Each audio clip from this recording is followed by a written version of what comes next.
హరీష్ రావు గారు, మీరు కృష్ణా జలాల గురించి ఈరోజు అన్యాయం జరుగుతుందని మాట్లాడటం చూస్తే నాకే కాదు తెలంగాణ ప్రజలకు కూడా నవ్వు వస్తుంది. ఎందుకంటే మీరు మొట్టమొదటిసారిగా అధికారం వచ్చిన తర్వాత పాలమూరు ప్రాజెక్టుకు పునాదిరాలు లేచి దాని గురించి 10 ఏళ్లు పట్టించుకొని మీరు అపెక్స్ మీటింగ్లో ఆ రోజు కృష్ణా జలాల మీద ఉన్నటువంటి ప్రాజెక్టులు అన్నీ కూడా సెంట్రల్ గవర్నమెంట్ ఆధీనంలో ఆ రోజు గెజెట్ రిలీజ్ చేసి దాన్ని వ్యతిరేకించని మీరు అపెక్స్ మీటింగ్ ఒకసారి పెడితే అసలు అటెండ్ కూడా కానటువంటి మీరు గోదావరి జలాలను తీసుకుపోయి రాయలసీమను సస్యశ్యామలం చేస్తామని చెప్పి మీ మామగారు పోయి రోజా గారి ఇంటి దగ్గర కూర్చొని చేపల పులుసు తిని ముచ్చటి చెప్పుకొచ్చిన మీరు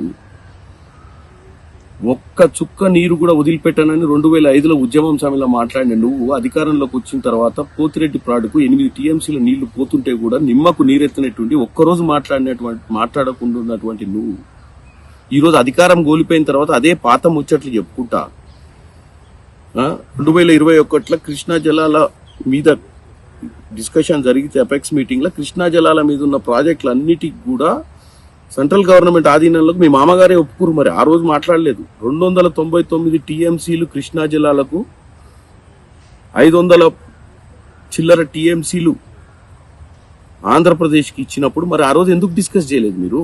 ఆ రోజు నిలదీయాల్సింది మీరే కదా. ఆ రోజు నిలదీయకుండా ఈ రోజు మీకు చిత్తశుద్ధున్నట్టుగా తెలంగాణ ప్రజల ముందు మాట్లాడితే కృష్ణా జలాల మీద ఎవరు ఒప్పుకునే పరిస్థితి లేదు అని మీకు తెలియజేస్తున్నాను. హరీష్ రావు గారు, దయచేసి మీరు ఒకటే గుర్తుపెట్టుకోండి.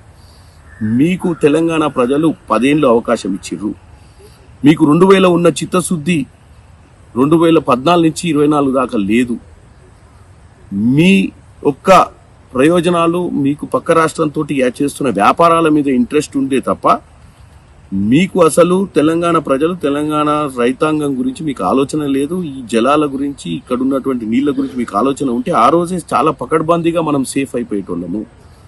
కానీ అటువంటి పరిస్థితి లేదు. ఈరోజు కేవలం రాజకీయాలు విషపూరితమైన ప్రచారం చేయడానికే మీరు మాట్లాడుతున్నట్టుంది. కానీ ఒక ఇరిగేషన్ శాఖ మంత్రిగా మీరు చేసినటువంటి బాధ్యతలు మీరు సక్రమంగా నెరవేర్చకుండా కాళేశ్వరం గట్టి 1,00,000 కోట్లు పెడితే ఇవాళ ఒక్క ఆయకట్టు కూడా దాని కింద నీళ్లు ప్రవహించే పరిస్థితి లేదు. ఎందుకంటే మీరు చేసిన దౌర్భాగ్య పాలన ఒక కాళేశ్వరంలోనే అర్థమవుతుంది.